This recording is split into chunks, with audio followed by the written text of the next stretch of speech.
cái thiền chúng ta tu đó cái dạng gì. Okay.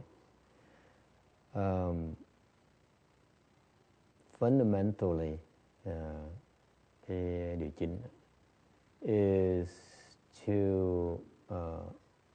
to increase your chi in your body. Cái điều chính là thốc cái khí của người quý vị. Okay. So meditation fundamentally is supposed to help you pack your chi so that it flows stronger throughout your body. Cái đại khái thiền á, là căn bản của thiền là để thúc cái khí quý vị, để nó chảy, nó thúc mạnh hơn trong cơ thể quý vị. Is that clear? It doesn't matter which level you are, không cần biết quý vị trình độ nào. Low level, your chi flows at a certain rate.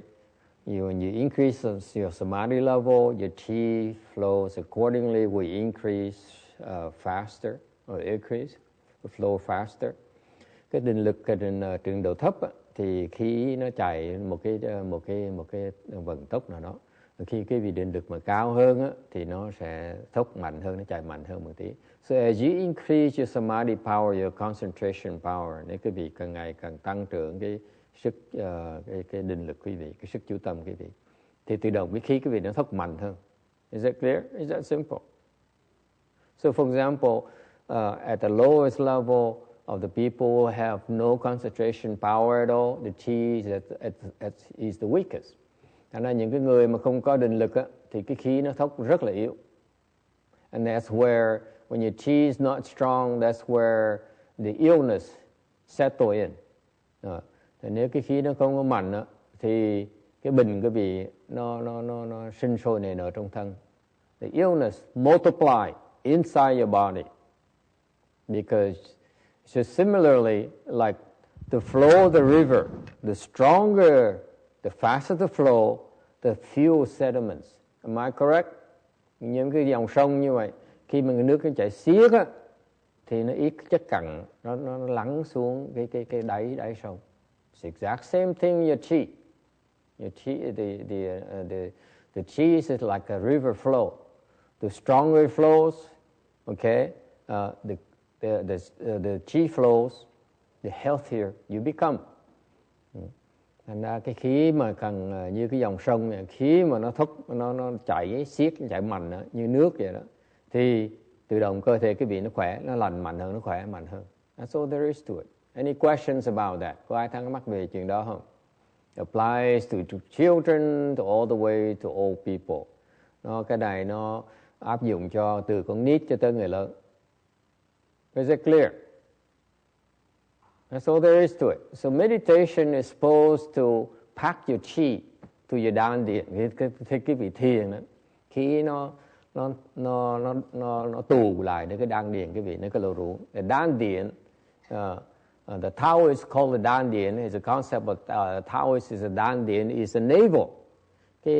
Theo cái đạo giáo đó, you heard of dandian before, right? Anyone? Ai nghe cái quan niệm dandian chưa? English okay, or you need translation in Chinese? English okay? No? Okay, then come up to her and she'll translate into Chinese for you.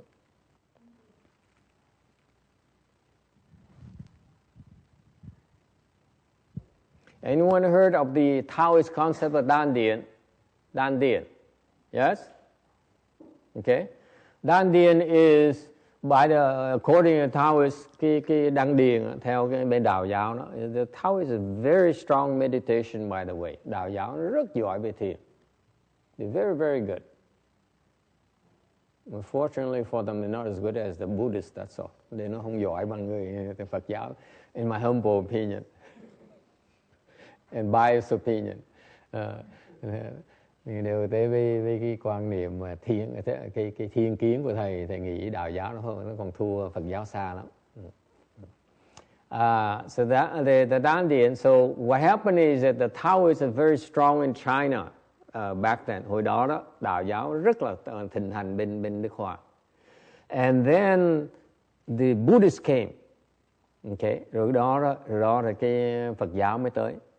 And the Taoists had followers in the emperors and the officials and everyone. Hồi đó đạo giáo rất thịnh hành, với mấy cái vua với hoàng đế là đều theo đạo giáo hết. They everywhere, they were everywhere. So the Buddhists came in. So the whole country the whole China was dominated by Taoists and the principles and the teachings. Hồi đó đạo giáo thịnh hành quá, thành ra những cái danh từ là đều dùng đạo giáo hết. So the Buddhists started teaching. So the Buddhists then started by borrowing the Taoist wording to convey the Buddhist teachings. Hồi đó bên người Phật giáo đó, mấy thầy Phật giáo của Phật giáo mới dùng những danh từ đạo giáo để mà diễn tả dạy cái giáo lý pháp lý Phật pháp. So we have similar terms, but the Buddhist use of the term is a lot deeper. Mặc dù dùng danh từ giống nhau nhưng cái ý nghĩa nó bên Phật giáo nó sâu xa hơn nhiều. For example, the Dantian, according to a Taoist, it's okay. We the children. I hope you don't mind. We are very, very tolerant. The children run around, they scream, they yell, they sing. It's okay. It's part of the Chan training too, by the way. Chúng tôi rất là cởi mở. Con nít ở chùa này á, lúc mình quý vị đăng thiền nó chạy, nó la, nó hét, nó nhảy, nó cười, cái việc đó là cái phần huấn luyện thiền quý vị luôn. Why is that? Why is it part of Chan training? Because you're meditating. Why should you let the noise or the sound bother you at all?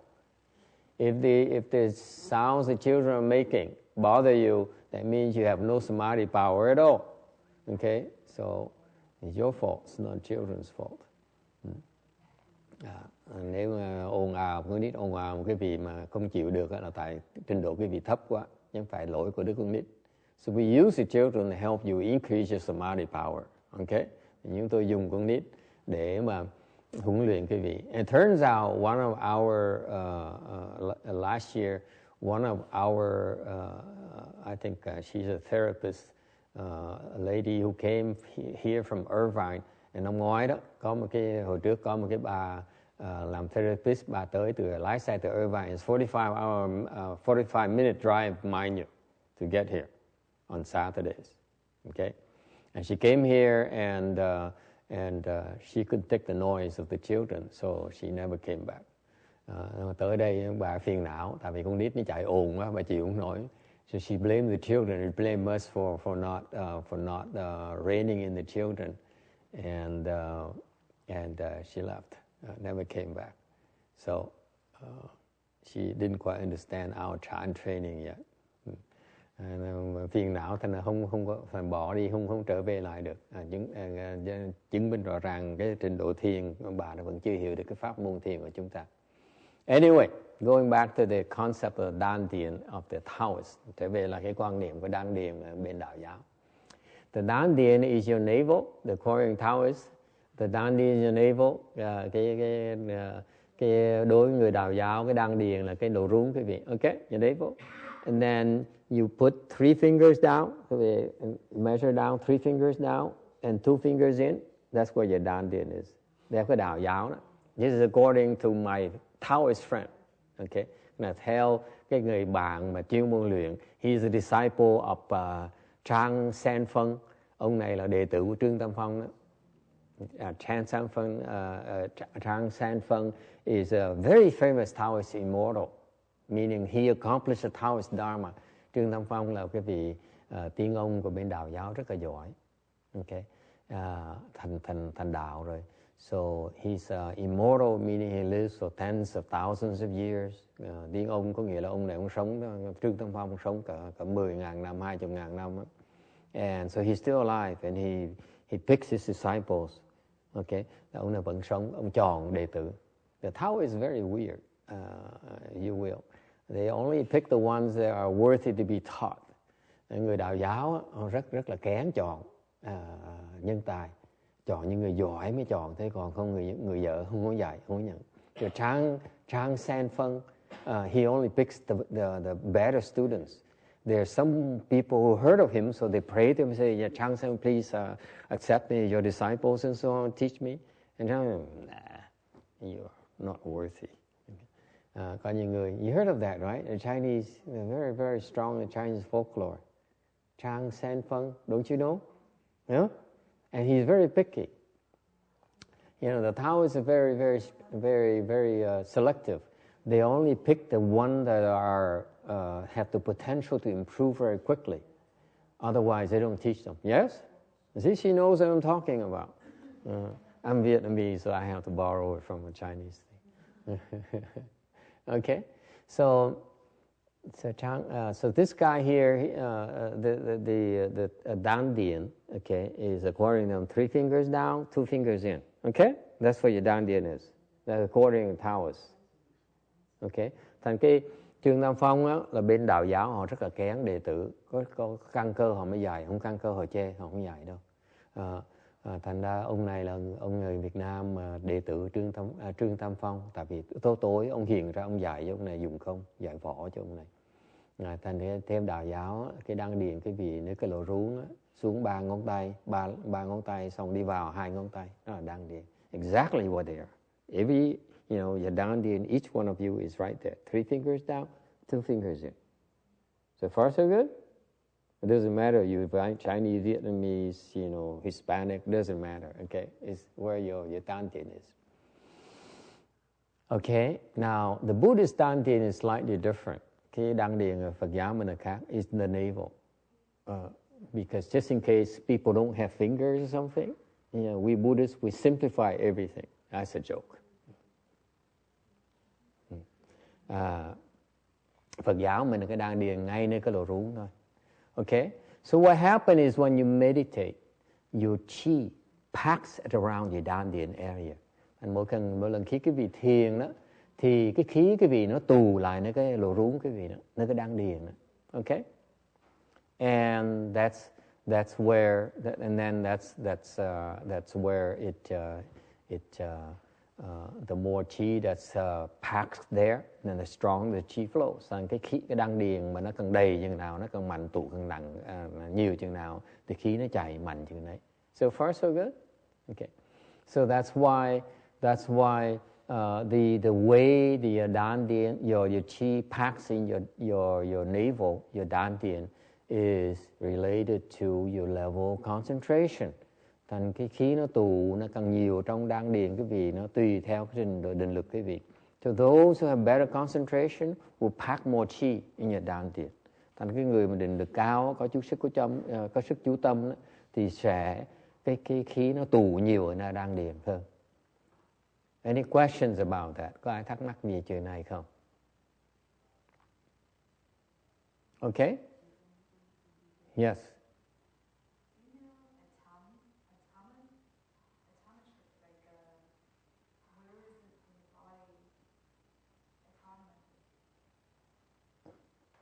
What? Anatomy? Yeah. What about it? Is it when you analyze the human body, can you see it, or is it just The chi or the Dan Dien?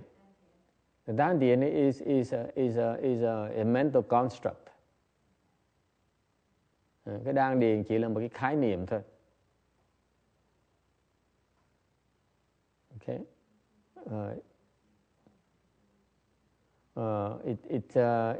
It's not an organ, anything. It's just an area in your body. Okay. Cái Dan Dien chỉ là một cái nơi, một cái quan niệm, hoặc là cái nơi vậy đó. But and that's where the Taoists and the Eastern medicine, they use those concepts to explain to you how the body can heal. Okay. Thành cái bên cái Đông y phải dùng những khái niệm như vậy thì ta giảng cho người biết cái làm sao mà chữa bệnh. Okay. And for example, what happened to Miao Tung? She's not here today. Her friend. Okay. Miao Tung is not here. No. Okay, so for example, we have a guest who's Tibetan, yes, Tibetan. Chùa dân này có một cái người kia là theo Tây Tạng, and she also was at my master's temple as well, and she was impressed. She's more impressed with the Tibetan Dharma, I think. Như bà cũng tới chùa Ngài Tiến Hóa Vạn Vật Thành rồi, đều không có thích lắm, thích Tây Tạng hơn.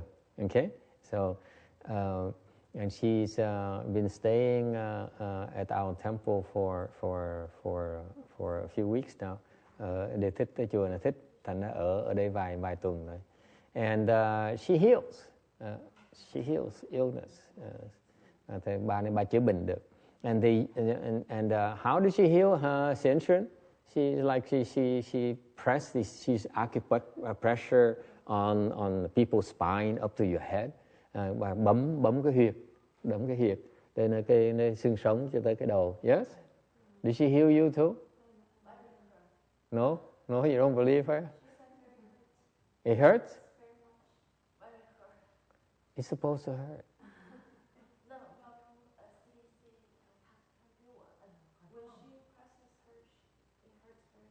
Yes, it's supposed to hurt. It's not a beauty treatment. Cô nói bấm huyệt đau lắm, tao nói nó phải đau như vậy. Cái này không phải là làm da mặt cho nó mịn. Okay, it's supposed to hurt. It hurts meaning that you have problems there. For example, when you go to a masseur, depends on your preference. Okay, hàng quý vị đi đấm bóp, đi tẩm quất. You know that the massage makes you feel very good, right? People like to go to massages. I like it too. I used to like it. Yeah.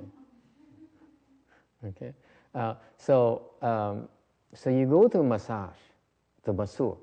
When they massage you, and they said, there's certain places where, like in your back here, where actually it's a knot.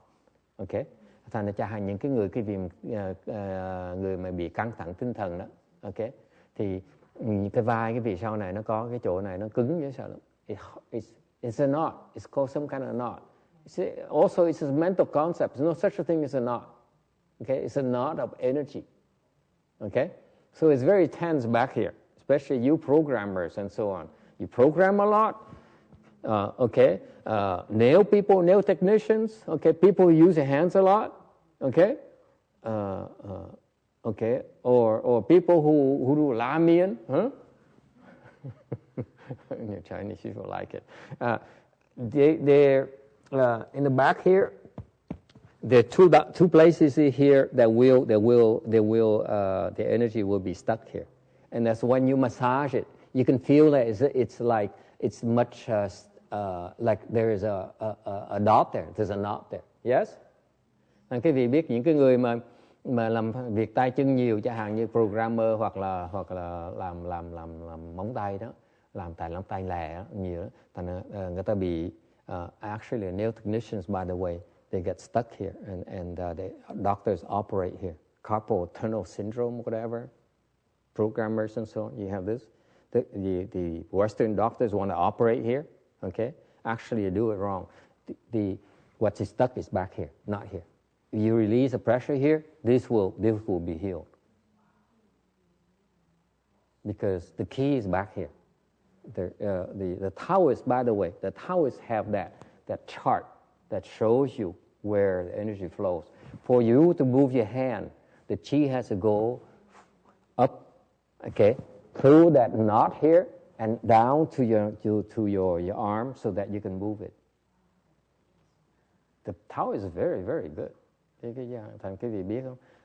Những cái người mà làm móng tay hoặc là mấy người programmer nọ, ta bị đau rồi nọ, bác sĩ đòi giải phẫu là sai đó, phẫu cái tay là sai đó. Cái thiệt ra họ bị kẹt cái khí nó bị kẹt nơi cái lưng đó. Giải cái khí đó là cái tay nó xong. Okay. The Western doctors don't do that. Don't. The carpal tunnel syndrome is very, very, very commonplace for a lot of people, especially programmers. They type like this all day. Don't get surgery. It's bad idea. It doesn't fix it. Doesn't fix the problem. Okay, you go to a masseuse or the Taoist, they massage you in the back, it will release the pressure. That's it. Okay,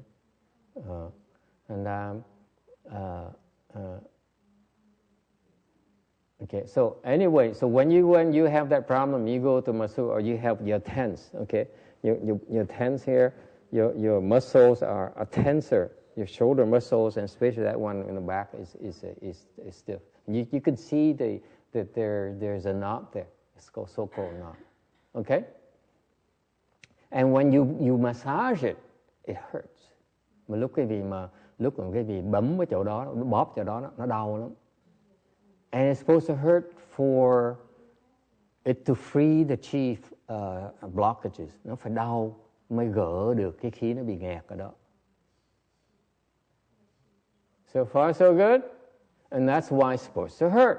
Bởi vậy nó phải đau.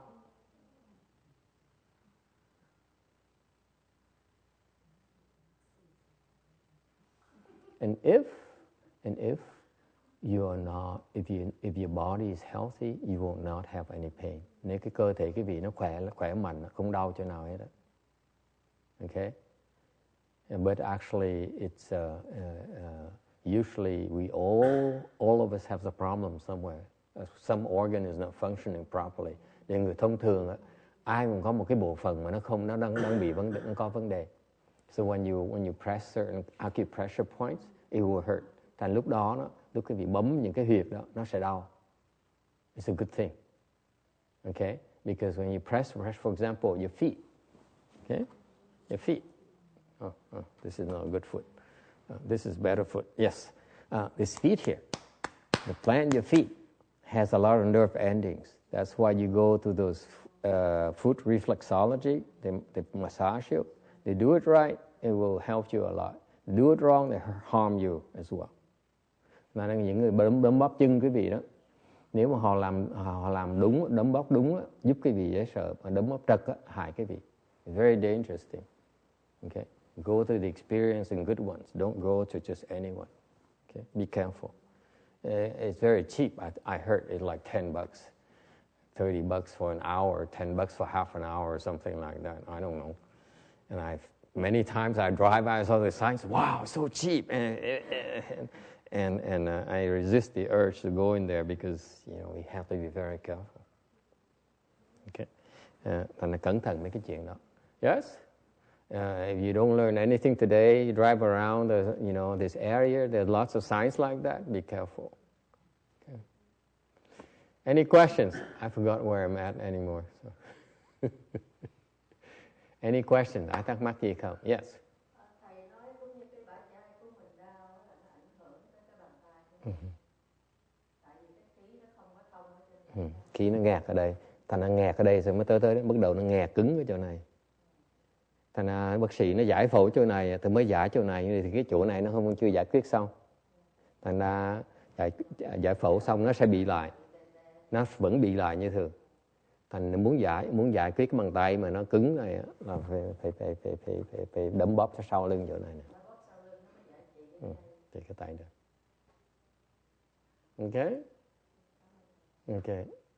Anyone else? She has some questions about the carpal tunnel syndrome, and I said, don't go for surgery. Don't fix the arm. You have to fix the shoulder, behind the shoulder. And talk to Miao Tung. She would point to you the which acupressure is that. Nói chuyện với cô kia, cô chỉ chứ. Okay. Okay. And so yes, sir.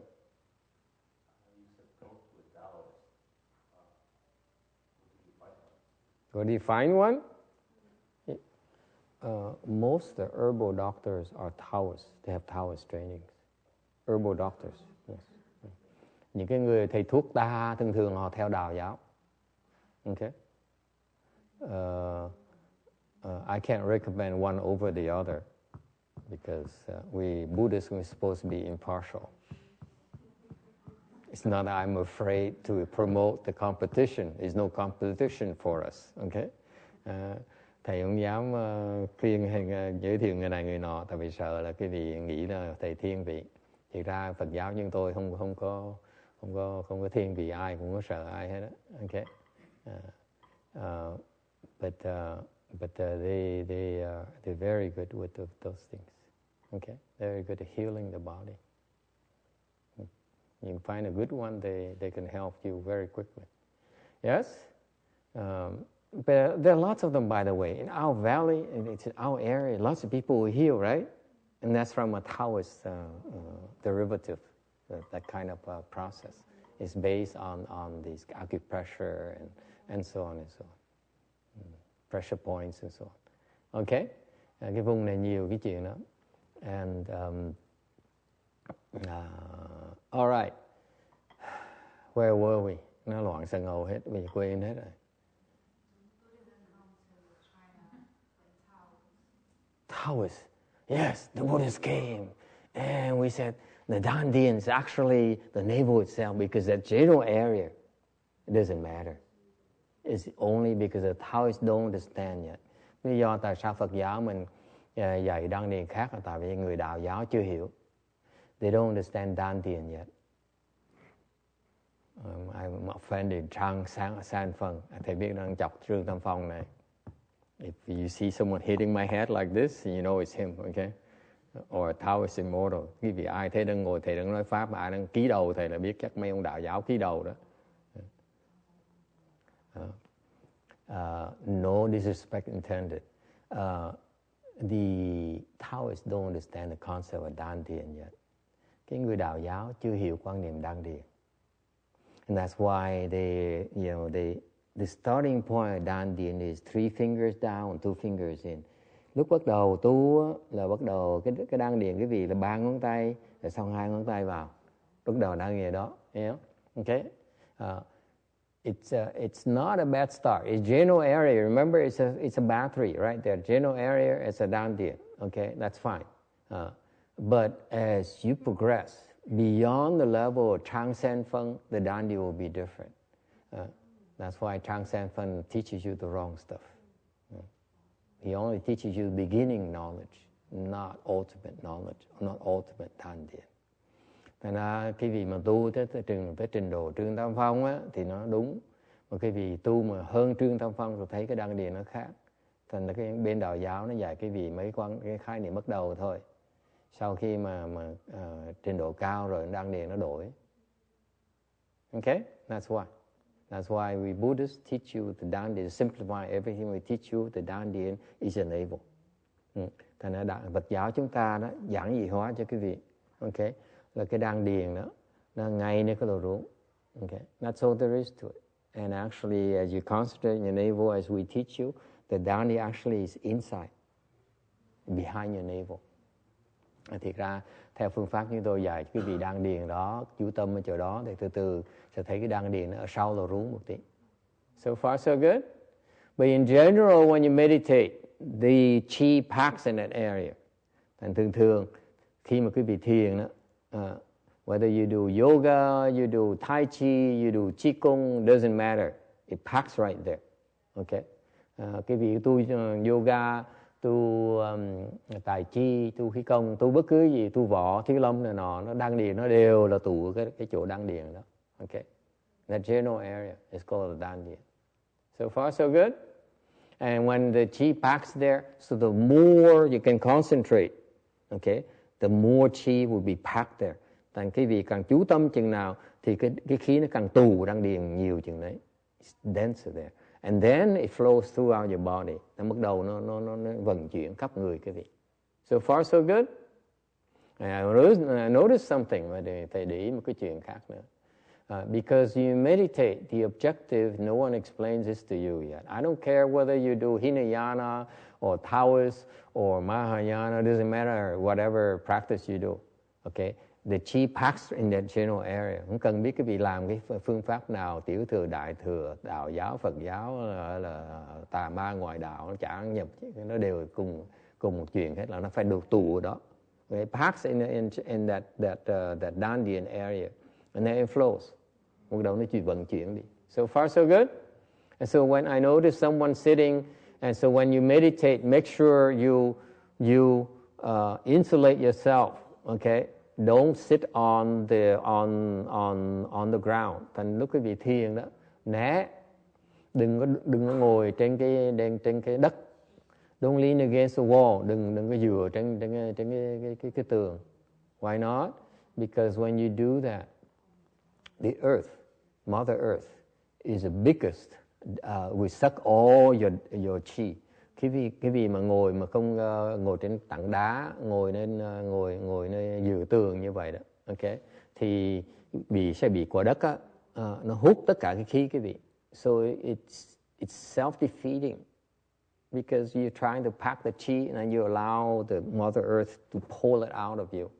Okay, thành cái vị ngồi thiền mà để khí nó thoát ra như vậy nó không có tốt, chả có lợi gì hết. You cannot make progress. Tiến bộ không được đâu. Okay, so be careful. When you first start at your level, you need to sit on something to separate yourself, insulate yourself from the ground and from the wall. Thành cái vị nhớ ngồi á, thì nhớ né ngồi trên đất. And you lean against the wall. Don't lean against the bare wall. Put something behind your back. Okay? Ngồi á, mà có tựa lưng á, thì nhớ để cái gì sau lưng á. Because the chi can go out on your back as well. Okay? Nó thoát hết tất cả. Any questions? Otherwise, you can sit there for next 20 years and you're not going to make any progress. Cũng thôi ngồi cả 20 năm nó cũng vậy thôi, chả khác gì hết. Không tiến bộ được đâu. And the progress, the more chi sparking you down there, it's easier for you to make progress. Mà cái khí mà nó cân tù gần nhiều ở đan điền chừng nào thì cái gì dễ tiến bộ hơn. Is it clear? You cannot go to the next level of sub-concentration or samadhi unless your chi packs so that it helps you to make the leap. Okay? Thành ra cái gì mà cái đan điền nó không có tụ đủ, khí không tụ đủ ở đan điền thì cái vị khó mà tiến bộ. So far so good? Yes. Nếu mình hít thở bình thường, mình không hít thở cho cái khí xuống dưới đan điền, mình hít thở bình thường thôi. Nhưng mà cái tâm của mình là mình nghĩ, mình đặt ở trên đỉnh đầu, hoặc là cái tâm mình là mình nghĩ vô cái nhĩ căn của mình. Như vậy cái khí nó có tập trung vô cái đan điền. Tập trung như thế. Tập trung như thế. So when you meditate and you focus on in your head, the top of your head or your ears with the chi packed in the dandian area, I say yes, it will. It will, absolutely. Or when you breathe, you concentrate your breathing, same thing. Doesn't matter when you concentrate, the chi packs in your dandian. Mỗi lần khi vì mình chú tâm á, khí nó tụ ở dandian cái đó. Doesn't matter where you concentrate. You can concentrate here, concentrate there. Doesn't matter. It packs in your dandian. Vì bất cứ chú tâm chỗ nào nó đan điền nó tự động khi nó tụ lại đó. Okay? Does it help? Don't worry about it, because eventually, when you reach the 9th level of samadhi and higher, you see the dandian is quite different. It's not. You have a better understanding of what it is. Sau khi quý vị tới cửu định, tới cao hơn, quý vị sẽ hiểu được cái đan điền nhiều hơn. I don't want, you understand yourself. Okay, lúc đó quý vị sẽ thấy. Okay, there's some things are meant for you to discover for yourself, because that's why we don't write it down. Có những cái chúng tôi không biên xuống đâu, là quý vị tới đó sẽ thấy. Okay. Lots of chant teachings and knowledge is not in the books. Rất đại đa số những cái hiểu biết, cái trí huệ bên thiền tông không có biên xuống. You only write down just a tiny portion to give you to get you started. Nhưng tôi thì cho cái vị một tí xíu thôi, để cái vị bắt đầu đi thôi. Okay. All right. So when you in order to make progress, your chi has to pack there. Thành cái vị muốn tiến bộ, nó khí nó phải tụ nó đan điền. And as it packs, it will make your body healthier. We clear out blockages, energy blockages throughout your body. Thành ra khi cái vị ngồi tù như vậy đó, thì tự động đó, khí nó sẽ chuyển khắp người quý vị, làm quý vị khỏe mạnh. So for example, ví dụ, let's say you have carpal tunnel syndrome, chẳng hạn quý vị bị tay nó bị cứng, yes? And you go to see Mel Tong, and she can go use her finger, and I don't know if she does. I think she does her thumbs. Huh? With her thumbs or what? Thumbs? This one? The knuckle? No? This one? Depends, right? I mean, sometimes you go like this, sometimes you go like this. Depends.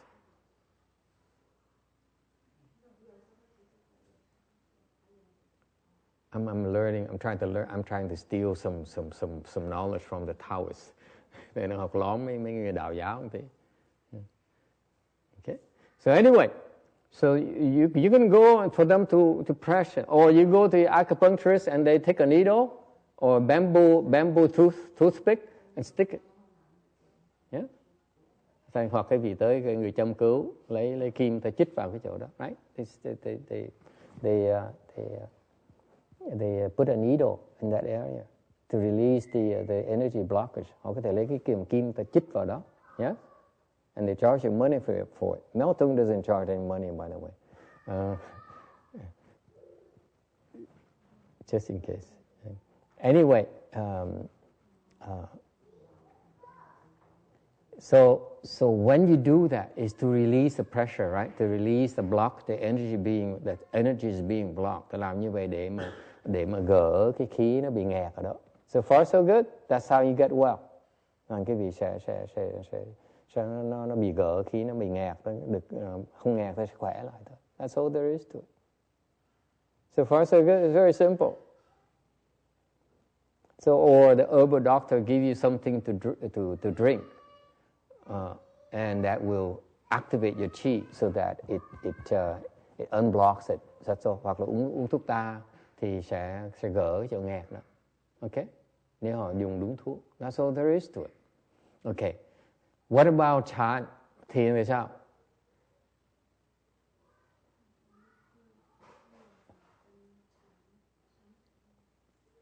What about chant? We don't know where we don't know, frankly, honestly speaking, we don't know where those acupressure points are. Chúng tôi không biết mấy cái chỗ điểm huyệt ở đâu. The patriarch never taught us. Tổ sư không dạy chúng tôi nữa. Okay? So we simplify again. Chúng tôi rất là giản dị hóa. What happens when you do chant? Chúng quý vị ngồi thiền là sao? The chi blocks, the packs here. Cái khí nó tụ lại đây, yes? Okay? Then it starts flowing. It starts pushing out. Bắt đầu nó vận chuyển đi. And then as it flows up to your back, bắt đầu nó khi nó chuyển lên cái lưng cái gì, okay? And you have a blockage here, okay? Cái chỗ nó bị nghẹt. Guess what happens? Anyone else? It hurts right here. Chỗ này nó bị đau. That's how a Taoist, by the way, have that chart of those acupressure points. They sit, they meditated, and they saw how they go through these energy blockages things. You got that? It's from meditation. It's not invented. Because that's why they're very accurate. Thành người đạo giáo lúc họ tu, họ thiền, họ thiền đó, họ thấy được cái khí nó vận chuyển những cái chỗ nó bị nghẹt chỗ nào đó, họ thấy những cái chỗ như vậy. Thành họ mới biên xuống. Họ biên xuống cho chúng ta biết những cái huyệt nó ở đâu. That's how the Taoists documented where those acupressure points are. They're very, very good for that reason. Okay? And so then they teach their disciples and go and they impress the Chinese, the poor, naive Chinese, and say, no, I will heal you. Okay? I don't have to do anything. Don't meditate. I just use a needle, stick it in here, and then you'll feel better. And Nên đạo giáo họ dùng cái tri kiến đó họ ra giúp đỡ, giúp đời, giúp người, cách như vậy thôi. Bằng cách anh chích vào chỗ đó thì nó sẽ gỡ cái khí nó bị nghẹt. So far so good. It really works. Okay. We Buddhists don't pay attention to it. Chúng tôi Phật giáo không chú trọng những chuyện đó. Okay. It's not a big deal to us. Đối với chúng tôi nó không quan trọng.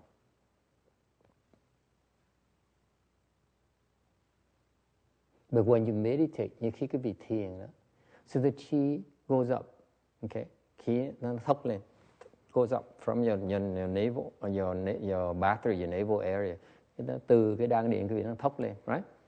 That's it. I'm simplifying for you. Nó thốc lên. And to the back, there's a blockage here in the back. Lưng nó bị nghẹt cái gì? It hurts. Nó đau. Without using a needle, it hurts right there. Without using your thumbs, it hurts right there. Đối với thiền tông á, vì ngồi thiền á, lúc mà chỗ nếu cái lưng nó bị nghẹt, cái tay bị cứng cái gì, cái chỗ sau lưng nó sẽ bị nghẹt, thì tự động cái chỗ đó nó sẽ đau vậy. So it hurts a lot, right there, without pressing, without any needles. So far so good. So you healing yourself by yourself. You don't need anyone. Quý vị tự động tự chữa bệnh lấy, không cần ai hết. Can you see that? And that's why it hurts. The same thing as when you use a thumb to press it, it hurts because it actually is unblocking things. That's why it's supposed to hurt. Same thing when you meditate, it hurts back here. Quý vị lúc thiền cũng vậy. Thay vì dùng một ngón tay mà bấm cái huyệt đó, thì quý vị thiền khí nó thốc tới cái chỗ huyệt nó bị nghẹt đó, cái huyệt chỗ đó sẽ bị đau. So far so good.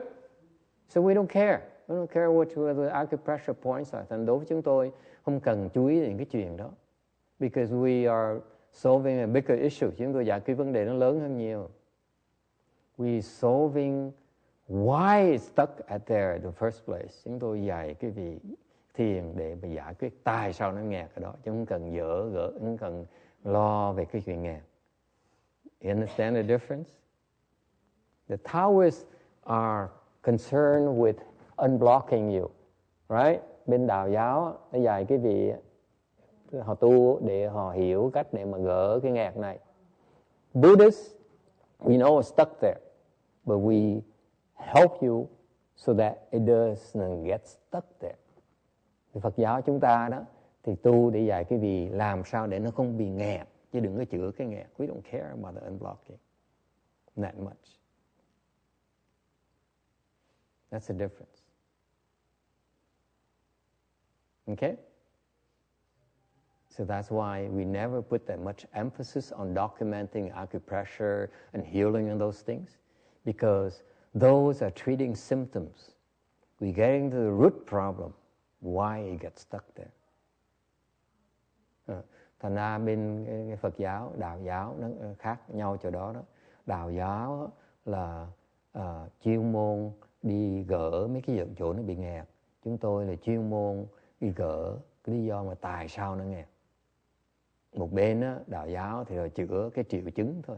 Phật giáo thì chữa cái nguyên nhân của cái bệnh mình. Đó là sự khác biệt. And by the way, as you meditate, we do chant, it naturally have to heal, has to unblock this first before you can get to the cause of it. But we don't stop at that. You see the difference? Nên quý vị đừng có hiểu lầm nghe chưa? Understand this clearly, please. In Buddhism, we meditate, and the first thing will have to happen, it has to unblock it right there. So far, so good.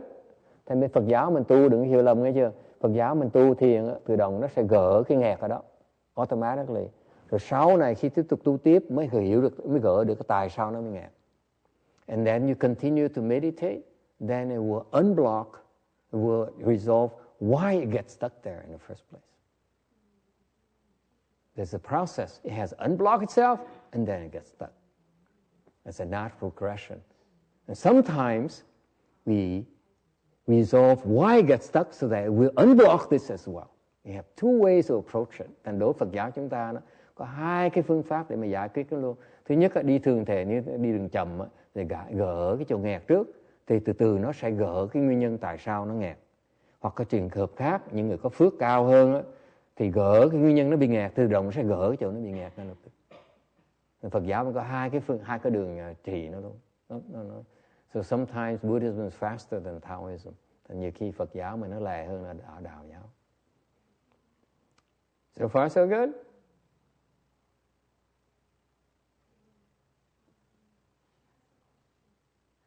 But the drawback is, and the drawback is, Buddhism, we stress that you have to do it. Cái Phật giáo mà dở ở chỗ là bắt quý vị phải làm. Only you can fix the cause of your blockage. We can't fix it for you. Quý vị mới có thể từ chữa cái tại sao, cái nguyên nhân quý vị từ làm nghẹt, từ làm bệnh. Còn chúng tôi chữa quý vị cái nguyên nhân đó được. Okay. Outside interventions only to fix symptoms, cannot fix the root cause. Tại bên ngoài mà vào mà giúp quý vị thì gỡ được cái triệu chứng thôi, không gỡ được cái nguyên nhân tại sao. Muốn gỡ cái gốc là từ mình gỡ mới được. You have to fix it yourself. That's Buddhism weakness. We only can teach you how to do it. We cannot do it for you. Phật giáo chỉ giúp quý vị, dạy quý vị cách tự gỡ, chứ không thể nào gỡ cho quý vị được hết. Cái nguyên nhân được. We can, just like a Taoist can fix the symptoms as well. Chúng tôi cũng có thể giúp quý vị với cái triệu chứng được. Okay? But we prefer to help you fix the reason. Chúng tôi giúp quý vị về cái nguyên nhân. Two questions. Yes. So she asked, does that mean that through meditation can reverse cause and effect? No, cannot reverse cause and effect. Như vậy, the question is, does it mean that meditation can reverse the cause and effect? Cái thiền nó có thể chế to reverse, huh? But reverse, what does reverse? The Chinese word she used for reverse.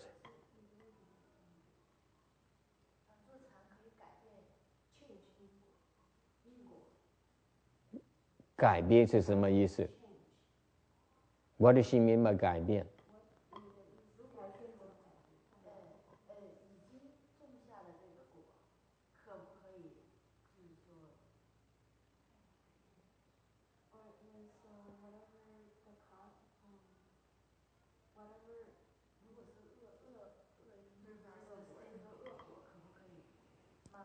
She's asking something in Chinese. I'm training my students to be careful when she translates. Okay. Cô này nói tiếng Hoa, thành ra hỏi tiếng Hoa thầy muốn nghe dùng cơ hội để dạy đệ tử thầy cái lúc mà nghe câu hỏi cẩn thận. Okay. Cải biến is not reverse. Cải biến is to change. Okay. And what she's meaning is that, here's what happens when you meditate. Okay, you will resolve the retribution. You cannot change it. You will resolve it.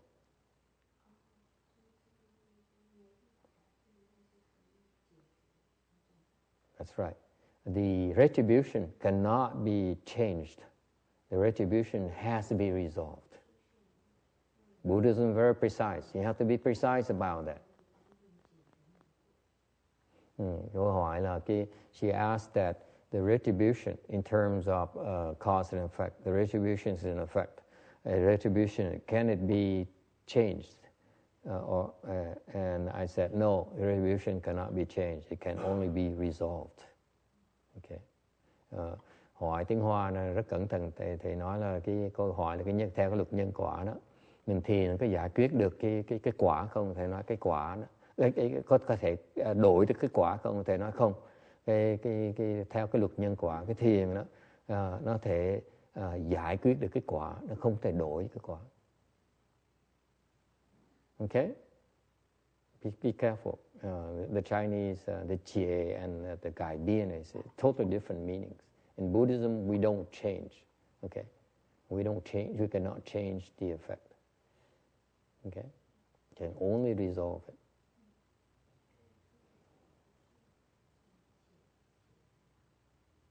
Okay? Does that help? Okay. So for example, if you're sick And so that's your retribution for being sick, that's your retribution. Cái hàng như quý vị khi bệnh là cái quả, okay, and you resolve it by meditating because it will unblock it. Thành ra khi quý vị ngồi thiền nó sẽ giải quyết cái đó bằng cách nó gỡ cái nghẹt ở đó, và cái tay nó sẽ thông lại. Okay, that's all. That's how you resolve it. You don't change it. Okay. All right. Second question. Yes. Third question back there. Yes. I was going to say that one of the limitations of going to an outside practitioner to unblock energy in the body is that temporarily that will work, but if you haven't addressed the underlying cause, the body will recreate the block. Yes. It doesn't take long. This is why with cancer, you go for treatments, you go for surgery, and they cut it all out. Right. Within 2 to 5 years, the cancer comes back. Right. It's not necessarily that it came back, it's that you haven't resolved the reason, the underlying cause why the cancer came in the first place. That's right. And you've recreated it. That's right. Not just cancer. Depression, same thing. It comes back. Don't think you fix it. It will come back. Because if you have the reasons for your mental illness to proliferate, it will come back. All illness is like that. Tất cả những bệnh hoạn đều như vậy đó. Là không phải riêng ung thư không, mà những bệnh tâm bệnh nữa như vậy. Quý vị có thể giải quyết nó tạm thời thôi, nếu quý vị không giải quyết cái nguyên nhân của nó thôi đó. Quý vị chỉ trị cái triệu chứng đó thôi, nó sẽ trở lại. Okay. Bệnh chán đời hoặc là bệnh ung thư nó cũng như vậy thôi. Quý vị có thể cắt ra, quý vị có thể chữa nó, cái triệu chứng đó thôi. Nếu mà không giải quyết được cái nguyên nhân của nó sẽ trở lại. Okay? Yes, third question. No questions? Okay. I think we have only a few minutes left before lunch. Yes. Any other questions? Có ai thắc mắc gì khác không? Yes.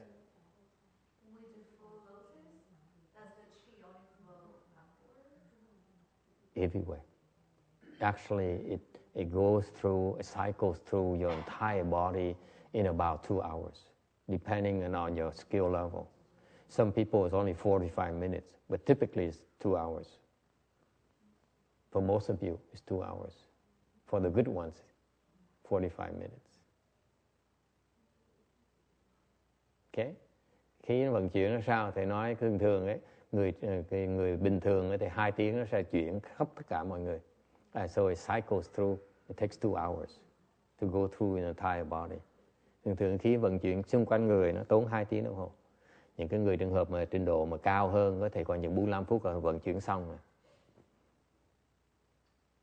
Okay? Hoặc là ít hơn nữa. Yes.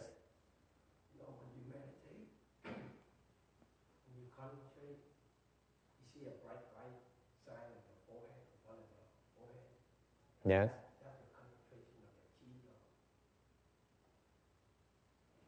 It's just a temporary state. Don't pay attention to it. It will go away. Okay? It's no big deal. Trust me, it's no big deal. It's nothing at all. It will go away. Don't be attached to it. All right?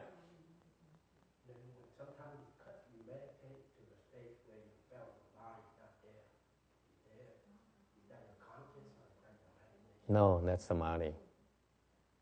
Okay? That's a good thing. It will also go away. Don't worry. Don't be attached to it. Some people would make a big deal. Some of the teachers say, "Wow, you're so special. You see light and you see, what all these things." It's nothing. It's nothing at all. It comes and goes. It's no big deal. When it's only a mistake when you attach to it, you think it's such a cool thing, such a superior thing that you have it, no one else has it. Okay, that's wrong. It's no big deal. Trust me. Okay. I saw lights and I saw all kinds of things, and they don't come back. If you attach to it, they'll come back. If you don't attach to it, they don't come back, and you move on. It's like going on, like traveling. Okay, you go to one place, the scenery is nice, you watch it, you enjoy it, and then you move on. You don't want to stay there forever. Same thing. Don't be attached. It's no big deal at all. So much bigger things ahead of you, much more wonderful things ahead of you. Hỏi là thấy ánh sáng, là thấy này nọ, thấy cảnh giới này nọ, thầy nói là thấy thì kệ nó, đừng có để ý nó. Giống mình đi du hành vậy đó. Mình đi du hành vậy, mình tới thấy cảnh giới đẹp chỗ nào đó, mình coi cho nó đẹp, mình hưởng thụ nó thôi, xong mình đi tiếp, đừng có đứng ở đó, đừng kẹt lại. Còn có nhiều cái nó còn thú vị hơn nữa. Okay? Đừng có chấp trước, don't be attached, please. It's a mistake, big mistake.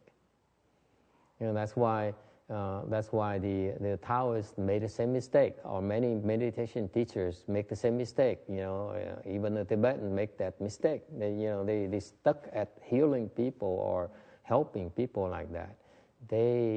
We're not attached to it because we want to help you fix the root cause of the problem.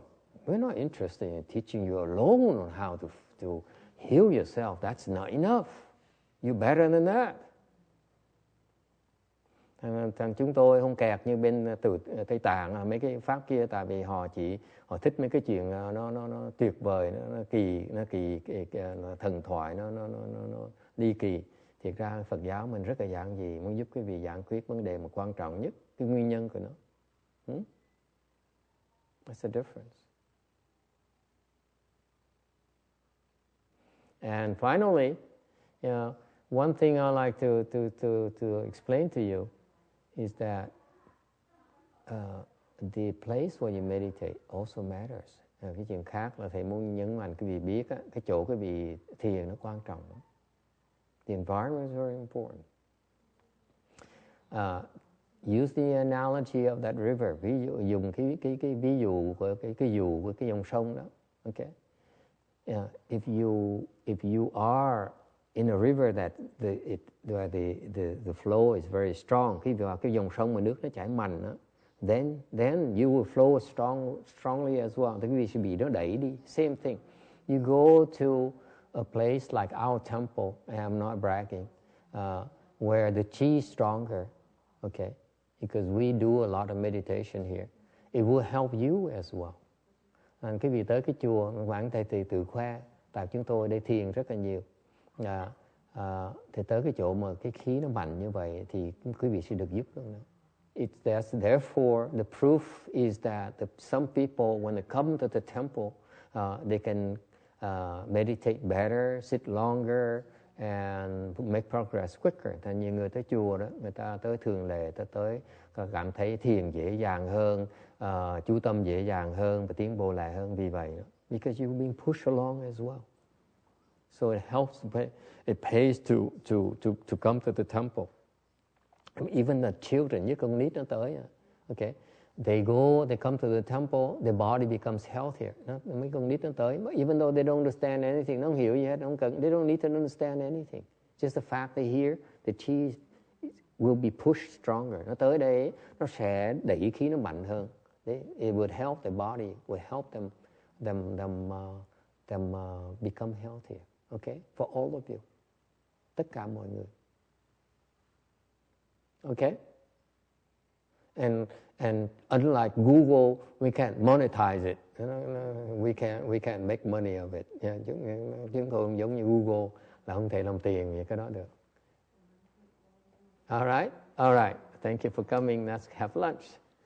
Cảm ơn quý vị. Mời quý vị đi dục trưa.